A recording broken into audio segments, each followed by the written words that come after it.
This has to be the most innovative and nicest trigger I've seen for the Ruger 1022 platform. It is the TG2000 by volquartsen.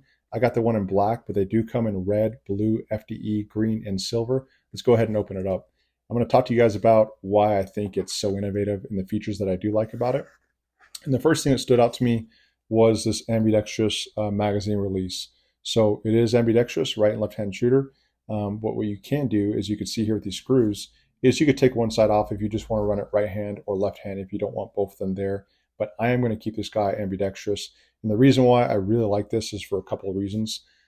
If you know the Ruger 1022 platform, when you usually take the magazine out, you push this in here and the magazine comes out.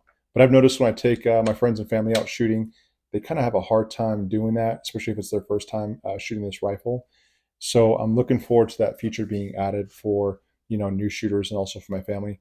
But I think secondly and most important to me with this is it's going to aid in a faster magazine change time with this type of lever here. The second thing about this trigger is it's an all aluminum construction. It just feels like quality, where your Ruger is typically comes in just plastic, polymer. This is a nice aluminum construction. The trigger weight comes in at 2.25 pounds, so it's a lot lighter than your traditional trigger, where it's typically 4.5 to 5 pounds. And it just feels very crisp. But go ahead and listen to this reset real quick. That reset is very short and very positive. So again, very nice. The safety feels phenomenal. It doesn't feel like it's loose in there. Also, if you could see this little green notch back here, this can prevent over travel. So you can adjust this to how much over travel you do or don't want. So very nice trigger. But that's enough saying about this trigger. Let's go ahead and get it in the Ruger 1022 and see how it feels with that magazine and that trigger pull. All right, so now I've got the volquartsen TG2000 installed in the Ruger 1022. It was very easy to install. It is just a drop-in trigger. There's nothing crazy about it. And I was going ahead and messing with it off camera. And that magazine release, let's go ahead and try it out here, is very easy.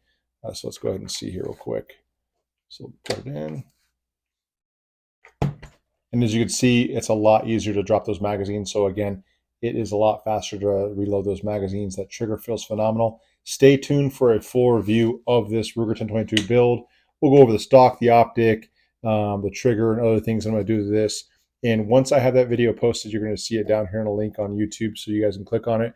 But go ahead and check out volquartsen. It's a phenomenal trigger. Again, we'll do a full review of this thing, and I'll also have them in my bio link to check out these guys volquartsen. Thanks for watching.